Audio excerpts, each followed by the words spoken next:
بسم الله الرحمن الرحيم. هنتكلم النهاردة عن مباراة الأهلي والزمالك في كأس السوبر المصري عام 2015. لأول مرة الأهلي بيدخل بطولة كأس السوبر من 2005 وهو مش بطل الدوري ومش بطل الكأس. مباراة كان ليها أسباب كتير، أو مباراة كان ليها أبعاد كتير جدا عن النادي الأهلي. كان يهم النادي الأهلي في الفوز لأسباب كتير. أولا إن اللعيبة محتاجة يرجع لها الثقة مرة تانية، مجلس الإدارة محتاج يخف الضغط عليه بشكل كبير، محتاجين نبدأ الدوري بشكل أحسن، وخصوصا إنه السنة الجاية مش هيبقى فيه بطولة أفريقية، فبالتالي الأهلي هيبقى متفرغ للدوري لأول مرة من 2005، وده هيسهل شوية مهمة النادي الأهلي إن شاء الله في البطولة الأفريقية. في اكتر من لاعب محتاج انه يفرض نفسه على التشكيله، ولكن كابتن عبد العزيز عبد الشافي اختار التشكيله الامثل بدون اي مجازفات كبيره مش محسوبه. هو لعب بالتشكيله الامثل، وهنبص على تشكيله الاهلي والزمالك في الوقت الحالي. الاهلي لعب بالخطه بتاعته 4-2-3-1. الزمالك لعب بالخطه بتاعته في الفتره الاخيره 4-3-2-1. شايفين الانتشار بشكل كبير على الملعب. ده كان اسلوب لعب النادي الاهلي. تحركات العرضيه طبعا الاسهم الكبيره دي هي تحركات اللعيبه. عبد الله سعيد كان دايما بيتحرك في المربع اللي ورا، او المربع اللي ما بين خماسي علي جبر وديودار ومعروف يوسف وطارق حامد وعمر جابر. دي كانت منطقه لعب عبد الله السعيد. كذلك رمضان صبحي ووليد سليمان ما كانوش متقيدين بمركز، وكانوا بيلعبوا على الجناح اليمين او على الجناح الشمال، وكانوا كمان بيدخلوا جنب ايفونا قدام. ايفونا كانت تحركاته كلها تقريبا في منطقة الجزاء، وده كان وكان مصممين اللعب في النادي الاهلي كان حسام غالي وعبد الله السعيد.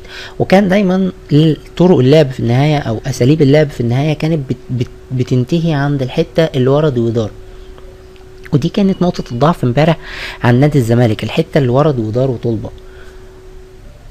لما نيجي نبص على لعب نادي الزمالك كان بيلعب في المساحة اللي فيها مشكلة كبيرة في النادي الاهلي، عمق الدفاع عن النادي الاهلي، ودي مشكلة من السنة اللي فاتت. ربيعة وحجازي جم في انسجام ما بينهم، لكن برضو امبارح ما يدروش يحلوا ده. توقع انه مع الوقت ومع الاستمرار ربيعة وحجازي ورجوع سعد المستوى والمنافسة ممكن الحتة دي ان شاء الله تبدأ تتحل. حل النقطة دي ممكن عن طريق 3-4، عن طريق 5-3-2، او عن طريق 4-1-2-1-2، انه يبقى في ليبرو قدام الاتنين المدافعين او ليبرو ورا الاتنين المدافعين. والخطة اتكلمنا احنا قبل كده كتير عن ممكن تنوع الخطط باللعيبة اللي ممكن تبقى موجودة والصفقات اللي الاهلي جابها. الدوائر دي مناطق اللعب اللي كان بيلعب فيها نادي الزمالك، والاسهم دي كانت تحركات اللعيبة. طبعا معروف يوسف وجابر ما كانوش يعني ما كانوش معروف يوسف وكهربا وجابر وابراهيم محمد ابراهيم ما كانوش متقيدين بمركز، لكن هم كانوا دايما بيلعبوا في المربع ده. ندخل بعدها على اهداف المباراة. ده الهدف الاول، نتفرج على الهدف ده. معروف يوسف طبعا الكورة من البداية كانت هجمة ضربة ركنية بعد هجمة سريعة جدا من عمر جابر، انقذها ببراعة شريف اكرامي. قدر حجازي يشتتها، لكن للأسف كان شتتها متأخر شوية فراحت لمعروف يوسف. لو بصينا ده الهدف، اللقطة دي هي دي لقطة الهدف. باسم مرسي لما استلم الكرة بالمنظر ده، لو جينا بصينا هنلاقي واحد اتنين تلاتة، تلات لعيبة واقفين بشكل افقي واتنين لعيبة واقفين بشكل عرضي. وده في علم الكورة او في علم الدفاع في الكورة ده خطأ كبير جدا وخطأ لا يغتفر. استلمها باسم، عدت من رجل احمد فتحي وراحت عمر جابر استلمها على الجون على طول. لو بصينا على الداتا شو ادي الكرة من بدايتها، وهنبص على اللاعبين وعلى تحركات اللاعبين. ادي الكرة اتنقلت من معروف يوسف راحت لباسم بسهولة جدا. باسم قدر يستلم الكرة لانه ما كانش عليه اي ضغط. ده المنظر بعد ما باسم استلم الكرة. عمر جابر قدر يتحرك وما كانش فيه اي ضغط عليه. احمد فتحي، حجازي، وحسام غالي وحسام عاشور بلا اي دور دفاعي. الوحيد اللي كان ماسك الكوره بشكل كويس هو رامي ربيعه، واضطر انه يصلح الغلط بتاع حجازي وانه يسيب كهربا وانه يروح مكان باسم وانه يروح يضغط على باسم، لكن كان ضغطه للاسف متاخر. حجازي ضغط لكن متأخر، وربيعة كمان ضغط متأخر، كرة راحت لعمر جابر واستلمها وجابها جون. النقطة الدفاعية عن الأهلي محتاجة شغل كتير، لأنه للأسف الأهلي عنده مشاكل كتير في النقطة الدفاعية، وأتمنى إن احنا تتحل في أسرع وقت إن شاء الله. ده الجون الأولاني، أو دي ضربة الجزاء بتاعة النادي الأهلي. ده الجون، اللقطة دي هي لقطة الجون. لو جينا بصينا على المساحة اللي ورا رمضان صبحي، أو المساحة اللي عند رمضان صبحي ورا حمادة طلبة، شارع. المساحة اللي موجودة اللي استلم فيها عبد الله السعيد شارع. هنلاقي ان في 9 لعيبه من نادي الزمالك واقفين، محدش ماسك حد الا دويدار، هو الوحيد اللي ماسك ايفونا تقريبا او وليد سليمان. كرة اتلعبت بعدها، ضربة جزاء صحيحة 100%.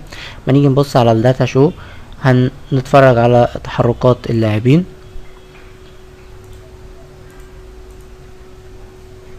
ادي عبد الله السعيد اتحرك في البداية، خد معاه طارق حامد وعمر جابر، والكرة اتلعبت لرمضان صبحي اللي كان فاضي تماما تماما تماما. بعد عبد الله السعيد قدر يلعب الجون الاولاني وببراعة شديدة جدا يحرز الهدف الاول، وده كانت نقطة تحول في النادي الاهلي، او نقطة تحول في المباراة. الجون الاولاني للنادي الاهلي في الدقيقة 44 او في الدقيقة 49 بعد 4 دقايق من الشوط، بعد 4 دقايق وقت اضافي من الشوط الاولاني. طبعا حاجة كويسة جدا ان انت تخرج المباراة او الشوط الاولاني 1-1 عن ان انت تخرج 1-0. ده الجون التاني، ضربة الجزاء، تمريرة ولا اروع، ورؤية ولا اروع، وتحرك ولا اروع من وليد سليمان ومن حسام غالي. تمريرة حسام غالي وتحرك وليد سليمان. ما نيجي نتفرج هنا على التحركات ونتفرج على الداتا شو، ادي تحركات وليد سليمان ومحمد كوفي وتمريرة حسام غالي اللي نتج عنها ضربة الجزاء. لو جينا بصينا هنا نبص على التركيز الشديد لعبد الله السعيد، كان مركز، دخل حطها بنفس الطريقة بمنتهى الهدوء، وجه الجون التاني. الجون التالت من اجمل الاهداف اللي انا شفتها في الفترة الاخيرة. تحركات، لما نيجي نتفرج على المساحة، استغلال جيد جدا للمساحة، 3 لعيبة على 7 لعيبة من نادي الزمالك، 3 لعيبة من الاهلي على 7 لعيبة من نادي الزمالك، ومع هذا التحركات بتاعت اللعيبة كويسة جدا. وفي نفس الوقت كمان هي فضيحة في دفاع نادي الزمالك. لعيبة نادي الزمالك بتتحرك وهي مش عارفة بتتحرك رايحة فين، مش عارفة اي نوع من الواجبات الدفاعية او الخطط الدفاعية.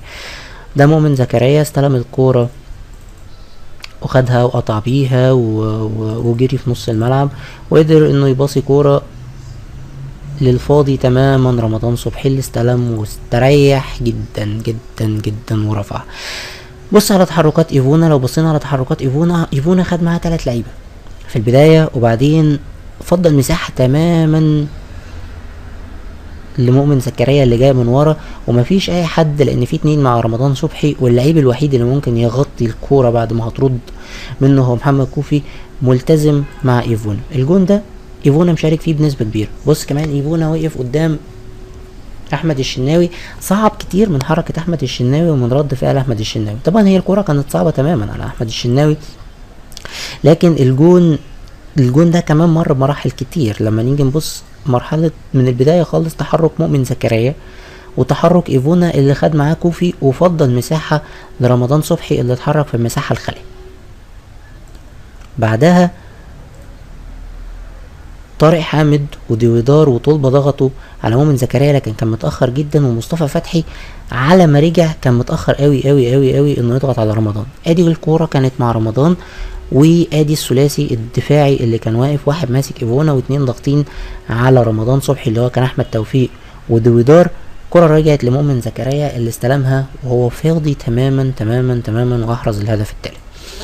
نيجي نبص على الجون ده، الجون الثاني لنادي الزمالك والخامس في المباراة. هو كارثة دفاعية للنادي الاهلي وتحديدا من احمد حجازي اللي استلم او اللي ساب الكوره. ده احمد حجازي ورامي ربيعه واحمد فتحي. اللعيبه، الثلاث لعيبه دول يتحملوا بنسبه كبيره الخطا. احمد فتحي واقف سايب كهربا بيباصي عادي جدا، ربيعه ساب باسم مرسي يستلم الكوره بمنتهى الاريحيه. الكوره رجعت لعمر جابر اللي سلمها لكهربا وكانت جول. دي مشاكل او دي الاهداف المباراة مرت بأربع مراحل مهمة. الجول الأولاني لنادي الزمالك، ودي في وقت كان الأهلي ماسك فيه الكورة، دي قلبت المباراة. ضربة الجزاء اللي اتصدت، ضربة الجزاء طبعا لو كانت جت وكانت المباراة 2-0 كانت بنسبة كبيرة المباراة خلصت، لكن تألق شريف إكرامي قلب المباراة مرة تانية. اللقطة التالتة أو توقيت ضربتين الجزاء بتوع النادي الأهلي في بداية الشوط التاني، الضربة التانية في بداية الشوط، في نهاية الشوط الأولاني الضربة الأولى، دول قلبوا سيناريو المباراة. أنت قدرت إن أنت تمسك الكورة. آخر حاجة قلبت سيناريو المباراة تماما لم الكورة بتاعت رمضان صبحي. أنا شخصيا مقتنع جدا باللي عمله رمضان. دي مهارة، لا هي قلة أدب ولا هي نوع من أنواع، هي نوع من أنواع الاستفزاز للخصم، وهي نوع من المهارة اللي ممكن أي حد يستغلها، ومفيش أي شيء يعاقب عليه. دول الاربع نقط او اربع محاور اللي مرت بيها المباراة وحصل فيها التقلبات. المباراة بشكل عام كانت متكافئة. استحواذ كان للاهلي بنسبة قليلة، كان 56-44. فرص على المباراة كان الاهلي شايط 13 كورة منهم 6 على المرمى، الزمالك شايط 12 منهم 7. الكرات العرضية تقريبا كانت نفس الكرات العرضية. فالمباراة بشكل عام كانت مباراة متكافئة. الاهلي فرض اسلوبه في جزء كبير من المباراة، الزمالك فرض اسلوبه في جزء كبير من المباراة. نقدر نقول ان الفريقين استحقوا ان المباراة تخرج بهذا الشكل. الاهلي استحق الفوز. الزمالك قدم مباراة جيدة، نقدر نقول هارد لك للزمالك، نقدر نقول الف مبروك للنادي الاهلي. بداية موفقة، الموسم ان شاء الله هيكون جيد جدا. دي لقطة المباراة، دي اللقطة اللي اهم من الكاس كله، دي روح النادي الاهلي. انه اولا حسام عاشور كابتن الفريق اللي ما طلعش يستلم وسابها لامام متعب الكابتن الاساسي دلوقتي، ولكن ما لعبش اصلا. فالكابتن اللي موجود دلوقتي بيتنازل عن انه يرفع البطولة وبيديها لمن يستحق، هو حسام غالي، الكابتن حسام غالي. انا مش هتكلم على حسام غالي لانه كابتن خالد بيومي اجاد وابدع في الكلام عن حسام غالي، وعشان كده انا مش هقدر اتكلم على حسام غالي لانه مفيش تعليق بعد الكلام اللي قاله الكابتن خالد بيومي. نقدر نقول الف مبروك للنادي الاهلي. نتمنى ان هي تكون بداية جديدة. اهلي في مرحلة احلال وتجديد. كل اللي حصل ده كان شيء متوقع، ولكن ان شاء الله القادم احسن. اشكركم، ونتمنى ان احنا نكون قدمنا حاجة تليق بشعب النادي الاهلي، وشكرا.